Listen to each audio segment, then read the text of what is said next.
बढ़ेंगे आगे। इससे पहले सीएम योगी आदित्यनाथ आज बुंदेलखंड के दौरे पर थे। सीएम ने झांसी को तकरीबन 328 करोड़ की परियोजनाओं की सौगात दी है। इसमें 93 परियोजनाएं शामिल थी।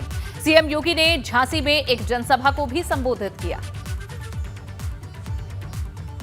उस दौरान की तस्वीरें देख रहे हैं, जहां बुंदेलखंड के दौरे पर भी सीएम योगी आदित्यनाथ अब से कुछ देर पहले मौजूद थे। यहां भी कई परियोजनाओं की शुरुआत की गई है, सौगात दी गई है लोगों को। यहां से मंच से सीएम योगी ने जनता को संबोधित भी किया है। किस तरह से बुंदेलखंड के विकास के लिए सरकार प्रतिबद्ध है और इस बाबत क्या कुछ कार्य किए गए हैं, ये मंच से उन्होंने बताया। शासन को दरकिनार करके राज चलते हुए लोगों का जीना हराम करते हुए यहाँ के संसाधनों पर लूट खसोट करते थे। आज आप देख रहे हो कि ब्याज सहित इसकी वसूली सरकार ने प्रारंभ कर दी है।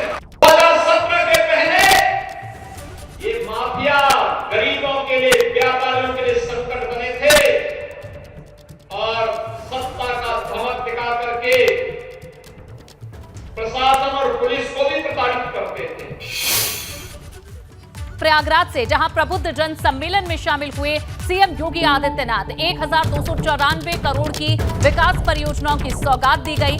सीएम के साथ दोनों डिप्टी सीएम भी मौजूद। 1294 करोड़ की विकास परियोजनाओं की सौगात यहां दी गई है। प्रबुद्ध जन सम्मेलन ये आयोजित किया गया, जिसमें दोनों डिप्टी सीएम भी मौजूद रहे। ये तस्वीरें उस दौरान की दिखा रहे हैं जब सीएम योगी आदित्यनाथ इस प्रबुद्ध जन सम्मेलन में पहुंचे। अलग अलग क्षेत्रों के विख्यात लोग इस प्रबुद्ध जन सम्मेलन में शामिल हुए हैं, जहां 1294 करोड़ की विकास परियोजनाओं की सौगात भी दी गई। मंच पर कुछ लाभार्थियों को प्रमाण पत्र भी सौंपे गए हैं। घरों की चाबी भी सीएम योगी ने मुख्यमंत्री आवास योजना के तहत लाभार्थियों को वितरित की। विधानसभा चुनाव में आपने प्रयागराज से भारतीय जनता पार्टी को अपना जो समर्थन दिया, आशीर्वाद दिया, आज उसके परिणाम स्वरूप डबल इंजन की सरकार प्रदेश के अंदर फिर से कार्य कर रही है और आज उसी का परिणाम है कि 1295 करोड़ रुपए की परियोजनाओं की सौगात लेकर के आज ये मंच फिर से प्रयागराज के पास आया है कि त्वदीयं मुस्तु गोविंदा तुभ्यमेव समर्पये। विकसित भारत का, दूसरा विरासत के सम्मान का, तीसरा गुलामी के को सर्वथा समाप्त करना है, चौथा एकता एकीकरण का और पांचवा नागरिकों के कर्तव्य का। विरासत का सम्मान अयोध्या में भगवान श्री राम के भव्य मंदिर के निर्माण का कार्य हो या काशी में काशी विश्वनाथ का धाम, मां विंध्यवासिनी का धाम मिर्जापुर का हो या प्रयागराज का ये ऐतिहासिक कुंभ, ये सभी उसी परंपरा के हिस्से हैं। और आज मैं आप सबको इसी बात का एहसास कराने के लिए आया हूं कि प्रयागराज का कुंभ 2025 में फिर होने जा रहा है। और भाइयों बहनों, जिस सुव्यवस्था, सुरक्षा और स्वच्छता के लिए प्रयागराज कुंभ जाना जाता है, जाना गया 2019 में, इस परंपरा को और भी अच्छे ढंग से प्रस्तुत करने के लिए आज मैं दोनों डिप्टी सीएम नंदी जी, हमारे सभी माननीय सांसद, विधायकगण और प्रदेश सरकार के मुख्य सचिव, डीजीपी समेत सभी अधिकारीगण प्रयागराज पहुंचे हैं, जिससे 2025 की एक बेहतरीन परिकल्पना को साकार करने के लिए और प्रधानमंत्री मोदी जी की संकल्पों के अनुरूप 2025 के महाकुंभ के आयोजन को हम लोग प्रयागराज की भावना के अनुरूप यहाँ पर लागू कर सके, उसका क्रियान्वयन कर सके। वहीं संगम नगरी के इस कार्यक्रम में मंच पर दोनों डिप्टी सीएम ब्रजेश पाठक और केशव प्रसाद मौर्य भी मौजूद रहे। यहां उन्होंने लोगों को संबोधित किया। दोनों डिप्टी सीएम ने क्या कुछ कहा, आपको सुनवाते हैं। सभी अधिकारी से भी बेहतर पंचायत भवन बना करके देने का काम हमारी सरकार ने किया है, यानी पंचायतों को मजबूत करने का काम गरीबों की सरकार देने का काम है। 90% से अधिक बेसिक शिक्षा के स्कूलों को कायाकल्प योजना के माध्यम से नंबर 1 का बनाने का काम हमारी सरकार ने किया। जब माननीय प्रधानमंत्री मोदी जी के नेतृत्व में आदरणीय मुख्यमंत्री मुख्यमंत्री योगी जी के नेतृत्व में आप सबके आशीर्वाद से डबल इंजन की सरकार बनी है, तो आपको इसकी चिंता खत्म हो गई। अब आपको आवास भी, शौचालय भी, बिजली का कनेक्शन भी, गैस का कनेक्शन भी और इलाज कराने के लिए 5 लाख रुपया का आयुष्मान भारत का कार्ड भी साथ में मिल रहा है। मिलता है कि नहीं मिलता बताइए? या तो परिवर्तन इससे आया है कि भ्रष्टाचार को रोक दिया गया, देश और प्रदेश को ईमानदारी के रास्ते पर चलने का रास्ता आदरणीय मोदी जी, आदरणीय योगी जी के नेतृत्व में दिखाने का काम किया गया। और चलिए इस कार्यक्रम से जुड़ी ज्यादा जानकारी हमारे संवाददाता प्रयागराज से मोहम्मद मोइन लेकर जुड़ चुके हैं, सीधा उन्हीं का रुख करेंगे। मोइन, किस तरह से इस तरह के कार्यक्रमों को देखा जा रहा है, भाजपा की तरफ से आयोजित किए जा रहे हैं? हालांकि यहां कई परियोजनाओं की सौगात भी दी गई है सीएम की तरफ से, कैसे इसे आगामी चुनावों के लिए देखा जाए महत्वपूर्ण? लेकिन निश्चित तौर पर कहा जा सकता है कि मुख्यमंत्री योगी आदित्यनाथ ने आज संगम नगरी प्रयागराज को विकास की बड़ी सौगात दी है। 1294 करोड़ रुपए की योजनाओं परियोजनाओं का शिलान्यास किया है, लोकार्पण किया है। आप देख सकते हैं कि सामने तमाम पत्थर यहां पर लगे हुए हैं और इसी पंडाल में जो है, इसी मंच से मुख्यमंत्री योगी आदित्यनाथ से अब से कुछ देर पहले प्रबुद्ध जनों के एक सम्मेलन को संबोधित किया। प्रबुद्ध जनों के सम्मेलन में मुख्यमंत्री योगी आदित्यनाथ और दोनों उप मुख्यमंत्रियों ने लोगों को रिझाने की कोशिश की और साफ तौर पर कहा कि 2019 का जो कुंभ था वो इसलिए बेहतर तरीके से संपन्न हो पाया क्योंकि केंद्र और उत्तर प्रदेश में बीजेपी की सरकार थी, लेकिन बीजेपी का ही नगर निगम में बीजेपी का ही मेयर था, बीजेपी का ही बहुमत था।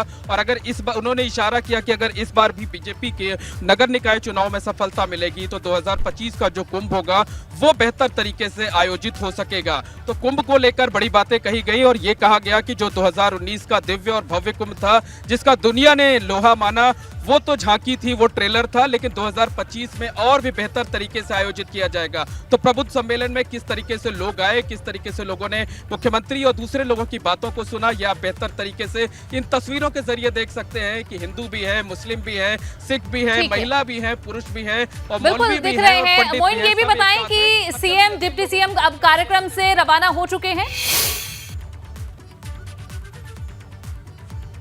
देखिए यहाँ से जो है, जो प्रबुद्ध सम्मेलन का कार्यक्रम था यहाँ से रवाना हो गए। अब वो प्रयागराज मेला प्राधिकरण का जो ICCC सेंटर है वहां पर पहुंच रहे हैं। थोड़ी देर में वहां पर कुंभ को लेकर बैठक शुरू होगी और जो लोग प्रबुद्ध सम्मेलन में मौजूद थे जल्दी जल्दी उनकी प्रतिक्रिया ले लेते हैं, उनसे हम जान लेते हैं कि ये बताइए कि जो मुख्यमंत्री ने बातें कही उसका किस तरीके से असर आप लोगों पर पड़ रहा है? अरे मुख्यमंत्री ने जो कहा वो 16 आने हम लोगों को बहुत अच्छा उसका प्रभाव पड़ा। हमारे ऊपर नहीं, पूरा देश सुन रहा है, पूरा प्रदेश सुन रहा है, पूरा प्रयागराज सुन रहा है। ये बताइए जो नगर निकाय के चुनाव होंगे उन पे भी असर पड़ेगा?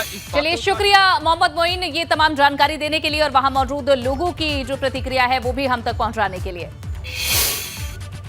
और चलिए अब बात यूपी में 3 सीटों पर हो रहे उपचुनाव की।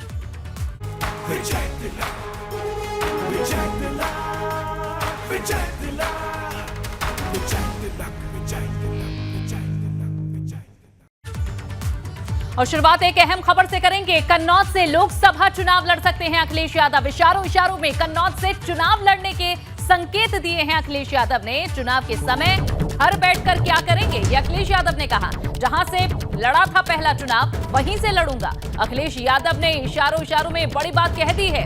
कन्नौज से लोकसभा चुनाव लड़ सकते हैं अखिलेश यादव, यानी 2024 की जो स्ट्रैटेजी है अखिलेश यादव की वो भी उन्होंने अब सामने रख दी है। इसमें भी तो चुनाव है। 24 में तो क्या आप खुद आएंगे? क्यों, हम क्या करेंगे खाली बैठ के घर में? अरे हमारा काम ही चुनाव लड़ना है, तो चुनाव लड़ेंगे। यहाँ पे जहाँ पहला चुनाव लड़े वहाँ फिर चुनाव लड़ेंगे। आप कन्नौज से लड़ेंगे भी? नहीं, वो तो चुनाव लड़ना ही लड़ना है, उसमें क्या रोकना है, इसमें क्या सवाल पूछना है? कन्नौज से लड़ेंगे भी? अरे वो तो अभी तय होगी पार्टी से। और इसी पर भाजपा सांसद सुब्रत पाठक ने बयान भी दे दिया है। कहा है कि कन्नौज से चुनाव लड़ने का बयान हताशापूर्ण है। अखिलेश की पार्टी के कई लोग भाजपा के संपर्क में हैं। ये बड़ी बात कही है। कभी भी सपा से जुड़े लोग भाजपा ज्वाइन कर सकते हैं, पार्टी में टूट ना हो, इसलिए इस तरह का बयान दिया हो। अभी कह रहे हैं कन्नौज से लड़ेंगे, 2024 के बाद ईवीएम पर उठाएंगे सवाल। कन्नौज से चुनाव लड़ने का बयान इनका हताशापूर्ण इसलिए है कि चूंकि उनकी पार्टी के तमाम सारे लोग भारतीय जनता पार्टी के संपर्क में हैं, कभी भी भाजपा को ज्वाइन करेंगे तो उनकी पार्टी में टूट ना हो, तो हो सकता है इसलिए उन्होंने इस प्रकार का बयान दिया हो। लेकिन जो भी है उनका स्वागत है। और आज जब वो कह रहे हैं कि कन्नौज से लड़ेंगे, यही 24 के बाद कहेंगे कि ईवीएम हैक हो गई, भाजपा ने बेईमानी करा दी। और अब बात करते हैं मैनपुरी चुनाव की। मैनपुरी पहुंचे भाजपा के ब्रज क्षेत्र प्रभारी और प्रदेश महामंत्री अश्विनी त्यागी ने मैनपुरी उपचुनाव में भाजपा की जीत का दावा किया है। अश्विनी त्यागी का कहना है कि जनता ने भाजपा का कॉन्फिडेंस बढ़ा रखा है, इस बार यहां इतिहास रचने जा रहा है। वहीं सपा की पुलिसकर्मियों को हटाने की चिट्ठी को अश्विनी त्यागी ने हार की बौखलाहट करार दिया है। आजमगढ़ और रामपुर जैसी टफ सीटों को जीतने के बाद बीजेपी का जो कॉन्फिडेंस लेवल है वो बम बम बोल रहा है, और यही वजह है कि बूथ सम्मेलन में तमाम पार्टी के नेता कह रहे हैं कि 1 लाख से जीतेंगे, 2 लाख से जीतेंगे। तो क्या वाकई में इतनी बड़ी जीत हो रही है, या क्या इसके लिए क्या प्लानिंग चल रही है? बात करने के लिए ब्रज क्षेत्र प्रभारी प्रदेश महामंत्री अश्विनी त्यागी जी हैं। आप बताइए, कॉन्फिडेंस लेवल क्या है? मोरल बूस्टअप है कार्यकर्ताओं का, या वाकई में धरातल पर बदलाव नजर आ रहा है? क्योंकि मैनपुरी आपके लिए हमेशा मरुस्थल रहा है। ऐसा जो बात 2 लाख से जीतने की है, ये कोरा नारेबाजी नहीं है, ये ज़मीनी हकीकत है। आज जो परिवर्तन की बयार मैनपुरी लोकसभा उपचुनाव में देखने को मिलती है, सभी वर्गों का मतदाता भारतीय जनता पार्टी के प्रत्याशी रघुराज सिंह साक्य और कमल के फूल पर वोट देने के लिए तैयार बैठा है। और वही स्थिति है कि जो मतदाताओं का रुझान है, उसी के कारण आज चाहे अखिलेश यादव हो, चाहे डिम्पल यादव हो, चाहे रामगोपाल यादव, पूरा परिवार दर दर वोट मांगने के लिए मजबूर है। मैनपुरी में आप पन्ना प्रमुख से लेकर प्रदेश अध्यक्ष सबकी जिम्मेदारी सेट कर दी है आपने, और कहीं ना कहीं आप ऐसे चुनाव लड़ रहे हैं जैसे लोकसभा का आम चुनाव होता है। ऐसा भारतीय जनता पार्टी के लिए कोई भी चुनाव हो, वो भारतीय जनता पार्टी के लिए महत्वपूर्ण चुनाव होता है। और जो भाजपा की सरकारों ने, चाहे वो मोदी जी ने, चाहे योगी जी ने, जो जनकल्याण के काम किए हैं, यहाँ की जनता उन जनकल्याण के कामों से जुड़ना चाहती है। और जो एक परिवार जो राजनीति को अपनी जागीर मानता है, उस परिवार को यहाँ से पराजय का स्वाद चख करके भेजना चाहती है। मैनपुरी उपचुनाव में भाजपा ने अपने टॉप कमांडर्स को लगा रखा है। एटा से भाजपा सांसद राजवीर सिंह का कहना है कि भाजपा 2 लाख वोटों से जीतने वाली है। मैनपुरी में बदलाव की हवा बह रही है। सपा कैंप में साफ बौखलाहट दिखाई दे रही है। मैनपुरी लोकसभा उपचुनाव को लेकर भारतीय जनता पार्टी ने पूरी तरह से किलेबंदी कर दी है। बूथ मैनेजमेंट पर सबसे ज़्यादा फोकस है। हमारे साथ बात करने के लिए एटा सांसद राजवीर सिंह और राजू भैया हैं। सर, सारे टॉप कमांडर्स उतार दिए हैं, बड़े लीडर्स की ड्यूटी लगा दी गई है, क्या देख रहे हैं? कुछ बदलाव हो पाएगा इस बार? भारतीय जनता पार्टी छोटा हो या बड़ा हो, चुनाव गंभीरता से लेती है। और किलेबंदी की जहाँ बात कर रहे हैं, किलेबंदी तो ऑलरेडी मैनपुरी की हो चुकी है। प्रधानमंत्री ने कहा था कि कांग्रेस मुक्त भारत, तो वो तो हो गया। हम सब चाहते हैं कि इस बार सपा मुक्त मैनपुरी हो, और निश्चित रूप से मैनपुरी सपा मुक्त हो जाएगी। इस बार भाजपा का प्रत्याशी जीतेगा। बीजेपी के नेताओं का कॉन्फिडेंस लेवल बड़ा हाई है, चेहरे पर कॉन्फिडेंस नजर आ रहा है। तो ये क्या कॉन्फिडेंस, रामपुर आजमगढ़ जैसी टफ सीटें आपने निकाल ली हैं, इस वजह से क्या लग रहा है? इस कॉन्फिडेंस की वजह वो भी निकल आई है। कॉन्फिडेंस की वजह यह है कि हमने जमीन पर विकास कार्य किया है और लोगों ने उसको पसंद किया है, अपनी अपनी मोहर लगाई है। और इसीलिए जिन्होंने कभी वोट नहीं दिया था पार्टी को, उन्होंने वोट देने का काम किया है, जिसके कारण चुनाव 17 का हो या 19 का हो या 22 का हो या 24 का हो, आगे माने हम हर चुनाव को बड़ी मार्जिन से और ज़्यादा सीटों के साथ जीतेंगे। आपने जो प्रत्याशी हैं उनको तो पहले ही मैनपुरी सांसद घोषित कर दिया, अभी तो 8 तारीख का इंतजार करना चाहिए था। वो तो एक औपचारिकता होगी, औपचारिकता हो, काउंटिंग होगी, वो तो बोलेंगे तो मोहर लगा दी।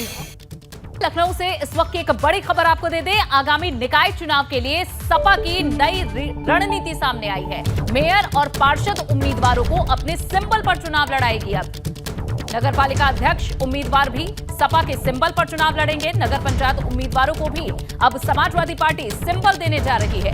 नगर पालिका सदस्य उम्मीदवार बिना सपा सिंबल के चुनाव लड़ेंगे। नगर पंचायत सदस्यों को भी सिंबल पर नहीं उतारेगी सपा। और अनुभव हमारे संवाददाता ज्यादा जानकारी देंगे। अनुभव, पहले भाजपा की तरफ से ऐलान किया गया था कि सिंबल पर यह चुनाव लड़वाया जाएगा, और अब लगभग ऐसा ही फैसला सपा की तरफ से भी। समाजवादी पार्टी की तैयारी है, जो निकाय के चुनाव होंगे दिसंबर महीने में, उसमें जितने भी मेयर के पद हैं, यानी 17 नगर निगम है, 17 मेयर के पद हैं, फिर उनके जो वार्ड हैं, उन सभी मेयर के और वार्ड के जो भी पार्षद होंगे, उन पदों के लिए तो उम्मीदवारों को सिंबल देंगे। इसके अलावा जो नगर पालिकाएं हैं 200 उत्तर प्रदेश में, वहाँ जो अध्यक्ष का चुनाव होगा वहाँ पर भी सिंबल पर उम्मीदवार उतारेंगे। और जो नगर पंचायतें हैं तकरीबन 543 के आसपास, वहाँ पर भी जो अध्यक्ष का चुनाव होगा वहाँ अपने सिंबल पर उम्मीदवार को उतारेंगे। लेकिन चाहे नगर पंचायत हो चाहे नगर पालिका हो, वहाँ जो वार्ड है यानी वहाँ के जो सदस्य होंगे उनको सिंबल पर पार्टी नहीं उतारेगी। वहाँ एक कार्यकर्ताओं से बातचीत की जाएगी और जिसको सहमति होगी उसे ही उम्मीदवार बनाया जाएगा। तो कहीं न कहीं समाजवादी पार्टी ने एक रणनीति तैयार की है, खासतौर से जो 17 नगर निगम है, 200 नगर पालिकाएं हैं और 543 के आसपास जो हम 543 के आसपास जो नगर पंचायतें हैं वहाँ के लिए। और अब तैयारी समाजवादी पार्टी की ये है कि इस बार का जो निकाय का चुनाव वहाँ ज्यादा से ज्यादा सीटें जीती जाए। 2017 में मेयर का एक भी पद नहीं जीत पाई थी समाजवादी पार्टी, एक भी इसके उम्मीदवार मेयर नहीं बन पाए थे। लेकिन इस बार अब 17 नगर निगम हो गया तो पार्टी कह रही है कि हमारी इस तरह की तैयारी है कि हम मेयर भी जीतेंगे, नगर पंचायत भी बिल्कुल। और अनुभव देखना होगा इस रणनीति के बाद क्या ये जो उनका मकसद है कि इस बार जो मेयर का पद है वो हासिल किया जाए, क्या इस रणनीति से वो सफलता मिलेगी या नहीं, ये देखना होगा। अनुभव, शुक्रिया जानकारी के लिए।